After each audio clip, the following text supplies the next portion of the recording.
మూడు చేపల కథ. ఒక ఊర్లో మంచి నీటి చెరువు ఉండేది.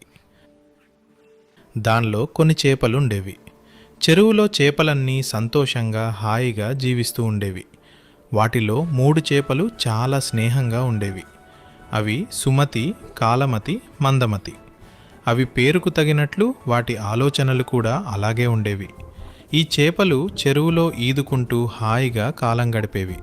దీని పేరు సుమతి.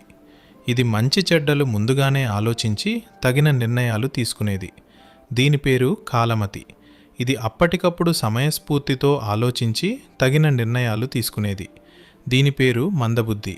ఇది తెలివిగా ఆలోచించకుండా బద్ధకంగా ఉండేది. ఎవరు చెప్పినా వినేది కాదు, మూర్ఖత్వంతో ఉండేది. ఇది ఇలా ఉండగా ఒక వేసవి కాలంలో ఎండలు ఎక్కువయ్యాయి. ఎండల తీవ్రతకు చెరువులోని నీరు మొత్తం ఆవిరి అవుతున్నాయి. చెరువులో ఎప్పటికప్పుడు నీళ్లు తగ్గిపోతుండటంతో మూడు చేపలు ఒకచోట సమావేశమైనాయి. సుమతి, అయ్యో, ఈ సంవత్సరం ఇప్పటిదాకా వానలే పడటం లేదు. మన చెరువులో చూస్తే నీళ్లు రోజురోజుకు తగ్గిపోతున్నాయి. ఇక్కడే ఉంటే మనం చచ్చిపోవడం ఖాయం. ఇక్కడికి దగ్గరలోనే ఇంకో పెద్ద చెరువు ఉంది. మనందరం అక్కడికి వెళ్ళిపోదాము అని చెప్పింది. ఇది విన్న కాకాలమతి మరియు మందమతి సుమతి మాటలకు హేళనగా నవ్వారు. మందమతి, నువ్వు అతిగా ఆలోచించి భయపడి మమ్మల్ని కంగారు పెడుతున్నావు. ఎప్పుడో కష్టం వస్తుందని ఇప్పుడే పడిపోదామంటున్నావా? కాలమతి, నీళ్ళు ఇంకిపోయినప్పుడు జాలర్లు వచ్చినప్పుడు కదా, ఇవన్నీ పట్టించుకోవాల్సిన అవసరం ఇప్పట్లో లేదంటూ ఎంచెక్క వెళ్ళిపోయాయి. సుమతి ఆ మాటలకు చిన్నబుచ్చుకుని నేనే అతిగా ఆలోచిస్తున్నానేమో అనుకొని అక్కడి నుండి వెళ్ళిపోయింది. ఇలా ఉండగా కొన్ని రోజుల తర్వాత సుమతి ముందుగా ఊహించినట్లే చెరువులోని నీరు ఎండల తాకిడికి తగ్గిపోయాయి. కొన్ని నీళ్లు ఉండగానే ఇద్దరు జాలర్లు చెరువు దగ్గరికి వచ్చారు. చెరువులో చాలా చేపలుండడం గమనించాడు. ఆహా, ఇన్ని చేపలున్నాయి ఈ చెరువులో చేపలన్నీ పట్టుకుని సంతలో అమ్మేస్తే నాకు చాలా డబ్బు వస్తుంది. రేపు వచ్చి ఈ చెరువులో వల వేసి చేపలన్నీ పట్టుకోవాలి, చాలా డబ్బు సంపాదించాలి అని మాట్లాడుకుంటున్నారు. ఇంతలో అటుగా వచ్చిన దూరదర్శి చెరువు ఒడ్డున ఉన్న జాలర్ని చూసింది. జాలరి మాట్లాడిన మాటలన్నీ విన్నది. అమ్మో, జాలరి చేపల పట్టడానికి వస్తున్నాడు.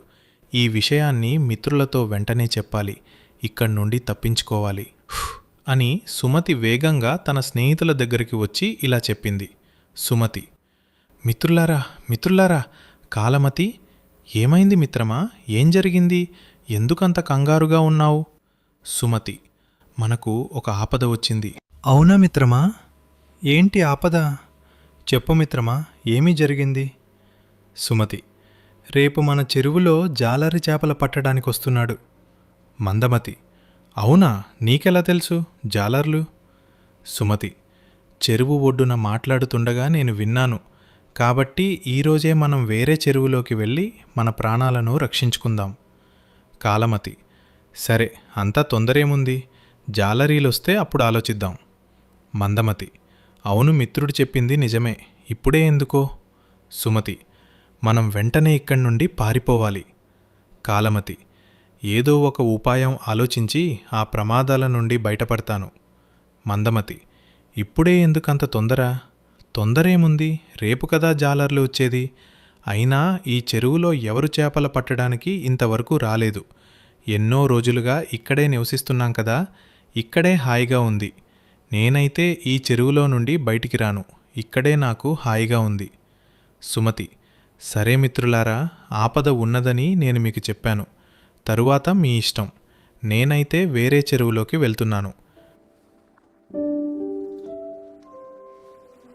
అని చెప్పి సుమతి ఆ చెరువులో నుండి చిన్న కాలువ ద్వారా వేరే చెరువులోకి వెళ్ళిపోయింది. కాలమతి, మందమతి మాత్రం స్నేహితుడి మాట వినకుండా ఆ చెరువులోనే ఉన్నాయి. మరుసటి రోజు జాలర్లు చేపలు పట్టడానికి చెరువు దగ్గరకు వచ్చారు. ఆ చెరువులో వలవేశారు. అప్పుడు కాలమతి మరియు మందమతి ఆ వలలో చిక్కుకున్నాయి. అయ్యో, మనం వలలోకి చిక్కుకున్నాం. మన స్నేహితుడు చెప్పిన మాట వినకుండా మన ప్రాణాలు మీదికి తెచ్చుకున్నాం. తన మాట విని ఉంటే ఇప్పుడు మనం కూడా సంతోషంగా ఉండేవాళ్ళం. మన మిత్రుడు చెప్పిన మాట వినలేదు. అల్పబుద్ధితో చాలా పెద్ద తప్పు చేశాము. మన ప్రాణాల మీదికి తెచ్చుకున్నాం. మన మిత్రుని మాటలు విని ఉంటే ఇప్పుడు హాయిగా సంతోషంగా ఉండేవాళ్ళం. అయ్యో, మనం చనిపోతాము అంటూ కాలమతి, మందమతి బాధపడ్డాయి. జాలర్లు వాళ్ళను లాగి గట్టుమీద వేశారు. కాలమతి, నేనెలాగైనా ఈ వలలో నుండి బయటపడాలి, ఏదైనా ఒక ఉపాయం ఆలోచించాలి. నాకొక ఉపాయం తోచింది. జాలరి చచ్చిన చేపలన్నీ బుట్టలోకి విసిరేస్తున్నాడు, బ్రతికున్న చేపలని మాత్రమే తన సంచిలో వేసుకుంటున్నాడు. నేను కూడా చచ్చిపోయినట్టుగా నటిస్తాను, నన్ను కూడా తీసి బుట్టలో విసిరేస్తాడు. అప్పుడు నేను మళ్ళీ చెరువులో దూకి నా ప్రాణాలు రక్షించుకుంటాను. వెంటనే కాలమతి కళ్ళు మూసుకుని చచ్చిన చేపలలాగా కదలకుండా ఉంది. అప్పుడు జాలరి దాన్ని చూసి ఈ చేప చచ్చిపోయిందని తీసి బుట్టలో వేశాడు. అప్పుడు వెంటనే కాలమతి చెరువులోకి దూకి తన ప్రాణాలను రక్షించుకుంది.